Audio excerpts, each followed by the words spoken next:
నమస్తే welcome to our channel నేను మెస్సేర్ కూటమి అయితే అభ్యర్థులందరినీ అయితే ప్రకటించింది కానీ రఘురామకృష్ణంరాజు గారి పేరు అయితే ఎక్కడ ప్రస్తావించలేదు కానీ అయినా కూడా రఘురామకృష్ణంరాజు అయితే తనకి టికెట్ వస్తుంది అని అయితే ఇంకా ఆశిస్తున్నారు ఇంకా నమ్ముతున్నారు మరి అక్కడ ఉన్న అభ్యర్థి వర్మ గారు అయితే మరి తప్పుకుంటున్నారా సో ఈ అంశాన్ని మనకు వివరించడానికి మనతో పాటు ఉన్నారు ప్రముఖ senior journalist political analyst CS Rao garu నమస్కారం సార్ నమస్తే సార్ ఇప్పుడు చూస్తున్నట్టయితే రఘురామకృష్ణంరాజు గారు ఇంకా నమ్ముతున్నారా మరి తనకి ఇంకా సీట్ వస్తుందని ఇంకా నమ్ముతున్నారా సార్ అక్కడ ఉన్న మరి వర్మ గారిని అయితే ఆల్రెడీ అభ్యర్థిగా అయితే ప్రకటించారు బీజేపీ వాళ్ళు సో మరి వర్మ గారు తప్పుకునే అవకాశం ఉందా మరి రఘురామరాజు గారికి టికెట్ వచ్చే అవకాశం ఉందా ఇప్పటికీ కూడా హోప్స్ పెట్టుకున్నాడు ఆయన నర్సాపురం లోక్సభ అభ్యర్థిగా అక్కడ వర్మని అనౌన్స్ చేశారు వర్మను అనౌన్స్ చేసిన తర్వాత కూడా ఆయన హోప్స్ పెట్టుకున్నారు ప్లస్ తెలుగుదేశం పార్టీ తోటి అడ్జస్ట్మెంట్స్ చేస్తారని చెప్పేసి తర్జన భర్జనలో అలాంటి చర్చలు జరుగుతున్నటువంటి సమయంలో తెలుగుదేశం పార్టీ కూడా పెండింగ్ లో ఉన్నటువంటి లోక్సభ అలాగే అసెంబ్లీ అభ్యర్థులని ప్రకటించేసింది శుక్రవారం రోజున ఇక జనసేన ఒక 2 చోట్ల 3 చోట్ల ప్రకటించాలి అసెంబ్లీ అభ్యర్థులను అది కూడా లోక్సభ ఆల్రెడీ ఫైనల్ చేసుకుంది జనసేన కూడా అయితే మచిలీపట్నం విషయంలో కొంత ఇంకా తర్జన భర్జన పడుతున్నారు అక్కడి నుంచి బాలశౌరి పోటీలో ఉంటారా లేదంటే అతన్ని అసెంబ్లీకి పంపించాలా ఒకవేళ అతన్ని అసెంబ్లీకి పంపిస్తే మచిలీపట్నం లోక్సభ నుంచి ఎవరిని పోటీ చేయించాలనే దాని మీద కొంత జనసేనలో అంతర్గతంగా చర్చ జరుగుతుంది కానీ ఆల్మోస్ట్ కూటమికి సంబంధించి లోక్సభ కానీ అసెంబ్లీకి సంబంధించినటువంటి అభ్యర్థులు కానీ ఫైనలైజేషన్ అయిపోయింది స్టిల్ నర్సాపురం నుంచి తనకి అవకాశం వస్తుందని చెప్పి రఘురామకృష్ణరాజు చాలా హోప్స్ పెట్టుకున్నారు కారణం ఏంటంటే అక్కడ ప్రకటించినటువంటి అభ్యర్థి బీజేపీ అభ్యర్థి ఎవరైతే వర్మ ఉన్నారో అతన్ని స్టేచర్ సరిపోదు అక్కడ అనేటువంటి అభిప్రాయంతో అక్కడ ఉండేటువంటి క్యాడర్ కానీ అక్కడ ఉండేటువంటి లీడర్స్ కానీ కూటమికి సంబంధించినటువంటి వాళ్ళు అభిప్రాయపడుతూ ఉన్నారు ప్లస్ సర్వేలు చేయించుకుంటున్నారు మళ్ళీ ఇప్పుడు ఫైనల్ సర్వేలు చేస్తున్నారు ఇంకా నోటిఫికేషన్ రాలా ఎలక్షన్ షెడ్యూల్ వచ్చింది కానీ నోటిఫికేషన్ ఇంకా రాలా నోటిఫికేషన్ వచ్చే లోపల మరొకసారి చిన్న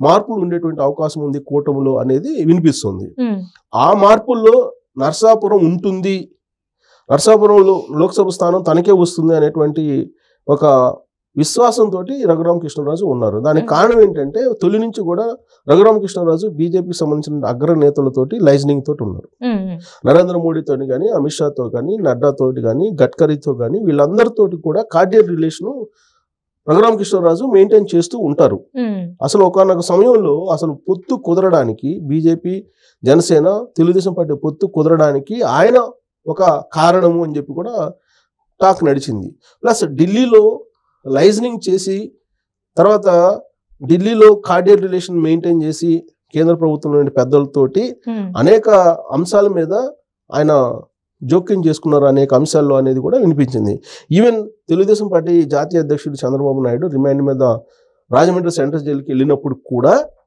న్యాయపరమైనటువంటి అంశాలను కూడా రఘురామకృష్ణరాజే సమీక్షించి అక్కడ ఉండేటువంటి లీగల్ ఎక్స్పర్ట్స్ తోటి ఆయనే మాట్లాడి చేశారు అనేది కూడా అప్పట్లో వినిపించినటువంటి మాట సో ఇదంతా ఎందుకు చెప్తున్నాం అంటే ఢిల్లీ తోటి ఉన్నటువంటి బలమైనటువంటి సంబంధాలు రఘురామకృష్ణరాజుకి ఏ విధంగా ఉన్నాయని చెప్పడానికి ఉదాహరణగా ఇవన్నిటిని కూడా ఉటంకించుకుంటున్నాం సో ఆ బలమైనటువంటి సంబంధాల కారణంగానే రాబోయేటువంటి రోజుల్లో నర్సాపురం నుంచి ఇప్పుడు బీజేపీ అభ్యర్థిగా ఎవరినైతే ప్రకటించారో అతని బదులుగా రఘురామకృష్ణరాజుకే మళ్ళీ అవకాశం వచ్చేటువంటి అవకాశం ఉంది ఛాన్సెస్ ఉన్నాయి అనేది ఒకటి ఎందుకంటే దానికి కారణం ఏంటంటే ఇప్పటి వరకు కూడా అక్కడ అభ్యర్థిని ప్రకటించినప్పటికీ కూడా అభ్యర్థి వర్మ ఇప్పటి వరకు కూడా చురుగ్గా ప్రజల్లోకి వెళ్తలేదు దో ఆయన 30 సంవత్సరాల నుంచి బీజేపీలో ఉన్నప్పటికీ కూడా ఆయన అంత చురుగ్గా రాజకీయాల్లో ప్రత్యక్ష ఎన్నికల్లో పార్టిసిపేట్ చేసినటువంటి చరిత్ర లేదు ఆయనది మరి ఫస్టే చేయొచ్చు కదా సార్ అంటే అభ్యర్థుల లిస్ట్ ప్రకటించినప్పుడు అప్పుడే ఇతని పేరు పెట్టవచ్చు కదా ఎందుకు మరి వర్మ గారి పేరు తీసుకొచ్చారు అండ్ ఇప్పుడు మీరు అంటున్నారు ఏంటంటే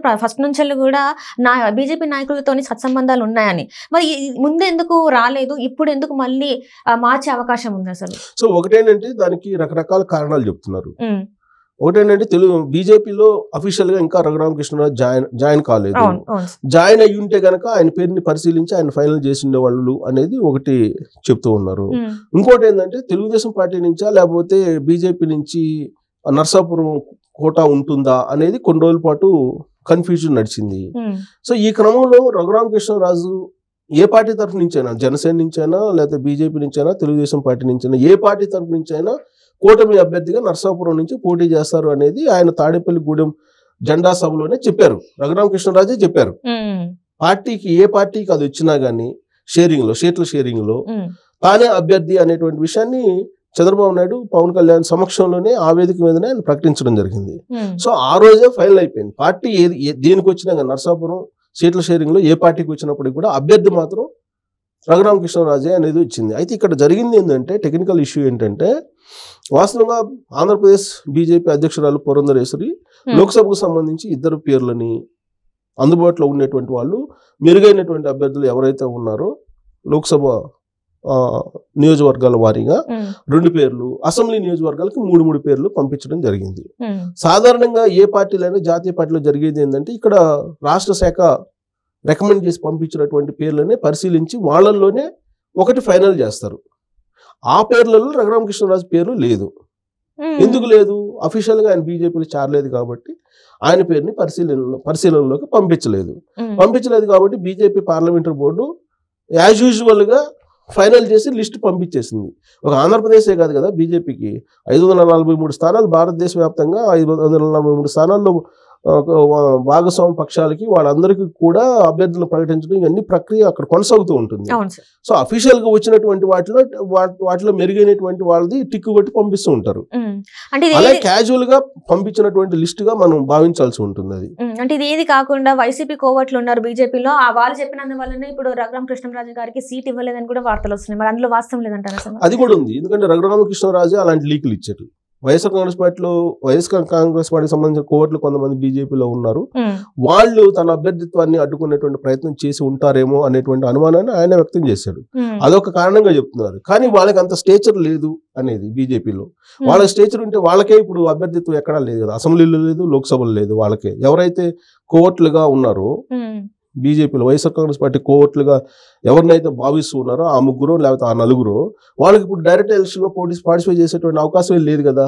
అలాంటప్పుడు వాళ్ళకే వాళ్ళు అభ్యర్థిత్వాన్ని తీసుకునేటువంటి బలం లేనప్పుడు ఇంకొకరికి అభ్యర్థిత్వం రాకుండా అడ్డుకునేటువంటి బలం వాళ్ళకి ఎందుకు ఉంటుంది? అది ఒక రాజకీయ పరమైనటువంటి ఒక ప్రచారం తప్ప దాంట్లో నిజం లేకపోవచ్చు. ఒకటి టెక్నికల్ గా ఇది జరిగి ఉంటుంది అనేది ఒకటి. Plus Telugu Desam party, Janasena, BJP మధ్య ఈ అభ్యర్థుల ప్రకటన విషయంలో కొంత కోఆర్డినేషన్ మిస్ అయింది అనేటువంటిది ఒకటి వినిపిస్తుంది. దానికి ఉదాహరణగా ఇప్పుడు నరసాపురం కనిపిస్తుంది. సో నరసాపురం నుంచి ఆయన ఆల్రెడీ అక్కడికి వెళ్ళి ఆత్మీయ సమ్మేళనాలు పెట్టుకున్న తర్వాత అక్కడ ఉండేటువంటి పరిస్థితులన్నింటిని కూడా సమీక్షించుకున్నారు. ఇప్పుడున్నటువంటి పరిస్థితుల్లో ఒకవేళ వర్మనే కనుక కంటిన్యూ చేస్తే అక్కడ బీజేపీ గెలిచేటువంటి అవకాశం లేదు. ఒక్క ఎంపీని కూడా కోల్పోవడానికి సిద్ధంగా లేదు బీజేపీ. ఎస్పెషల్లీ దక్షిణ భారతదేశంలో ప్రతి అసెంబ్లీని కూడా చాలా ఛాలెంజింగ్గా తీసుకుంటుంది. ఎందుకంటే దక్షిణ భారతదేశంలో ఎలాగైనా బలపడాలి అనేటువంటి ఉద్దేశంతో బీజేపీ ఉంది. కాబట్టి ప్రతి అభ్యర్థిని గెలిపించుకునేదానికి ప్రయత్నం చేస్తూ ఉంటుంది. అలాంటి సందర్భంలో ఓడిపోతారు అని సర్వేల్లో వచ్చినప్పుడు అదే అభ్యర్థిని బీజేపీ ఎందుకు కొనసాగించదు. అందుకే ఇప్పుడు వర్మ కూడా ఒకవేళ పోటీ చేస్తే ఓడిపోయేటట్టు అవకాశం ఉంది కాబట్టి తానే వెనక్కి తగ్గి రఘురామకృష్ణరాజుకి అవకాశం కల్పించేలాగా ఆయనే వ్యవహరించేటువంటి అవకాశం ఉందని కూడా తెలుస్తుంది. ఎందుకంటే రఘురామకృష్ణరాజు అలాగే వర్మ ఇద్దరు కూడా మంచి మిత్రులు. వాళ్ళిద్దరి మధ్య భేదాభిప్రాయాలు లేవు, అభిప్రాయ భేదాలు కూడా లేవు. రాజకీయంగా కానీ లేదా రాజకీయేతరంగా కానీ వాళ్ళకిద్దరికి కార్డియల్ రిలేషన్స్ ఉన్నాయని చెప్పి స్థానికులు చెప్తూ ఉంటారు. సో అలాంటి క్రమంలో ఆర్థికంగా బలంగా లేకపోవటం, ప్రజల్లో కూడా ప్రత్యక్షంగా అంతకుముందు పోటీల్లో లేకపోవటం, ఇవన్నీ కూడా కొన్ని డ్రాబ్యాక్స్ ఉన్నాయి ఆయనకి. ఆయన డ్రాబ్యాక్స్ ఆయనే సమీక్షించుకొని ఆయనే స్వచ్ఛందంగా బీజేపీ అధిష్టానం వద్దకు వెళ్ళి నేను పోటీ చేసి గెలిచేటువంటి అవకాశం లేదు కాబట్టి రఘురామకృష్ణరాజుకే ఇవ్వండి, నేను సపోర్ట్ చేస్తాను, నాకు ఫర్దర్గా ఏదన్నా నామినేటెడ్ పోస్ట్ అలాంటిది ఇవ్వండి అని చెప్పి అడిగే ఛాన్సెస్ కూడా ఉన్నాయి అని చెప్పి బీజేపీలో ఉండేటువంటి కొంతమంది ఇప్పుడు చర్చించుకుంటున్నారు. అందుకే ఇప్పుడు రఘురామకృష్ణరాజు ఏమంటున్నారు, అక్కడ ఆత్మీయ సమ్మేళనాలు పెట్టిన తర్వాత రాబోయేటువంటి రోజుల్లో ఖచ్చితంగా 2-3 రోజులు ఒక క్లారిటీ వచ్చేటువంటి అవకాశం ఉంది నర్సాపూర్ లోక్సభ స్థానానికి సంబంధించినటువంటి అభ్యర్థిత్వ విషయంలో. కాబట్టి అప్పటి వరకు సమయం పాటించండి అని చెప్పి అభిమానులకు చెప్తూ ఇన్ కేస్ ఏదన్నా అయితే మనం ఇండిపెండెంట్ గా పోటీ చేయడానికి సిద్ధమే అనేటువంటి యాంగిల్లో ఆయన కొన్ని సంకేతాలు వాళ్ళ అభిమానులకు ఇచ్చారు. ఎందుకంటే వాళ్ళ అభిమానులు మీరు ఖచ్చితంగా పోటీ చేయాలి, పోటీ చేస్తే కొన్ని లక్షల మెజార్టీతో గెలిచే అవకాశం ఉంది, అయినా కానీ బీజేపీ ఇవ్వలేదు, ఇలాంటివన్నీ వినిపిస్తున్నారు. ప్లస్ కూటమిలో కూడా నాట్ ఓన్లీ ఆయన అభిమానులు, కూటమిలో కూడా అలాంటి అభిప్రాయం ఉంది. కాబట్టి చివరి నిమిషంలో ఆయనకి అవకాశం వచ్చే అవకాశం ఉంది. దానికి తగిన విధంగా ఇప్పుడు అభ్యర్థి కూడా అంత ఇంట్రెస్ట్గా లేడు, అధిష్టానానికి కూడా తను బరిలో నుంచి తప్పుకునేలాగా ఆయన ఏదో సంకేతాలు పరోక్షంగా ఇస్తున్నారు అనేది కూడా వినిపిస్తుంది. సో కాబట్టి ఏదైనా జరగచ్చు నర్సాపూర్ విషయంలో. Right sir, right, thank you so much sir.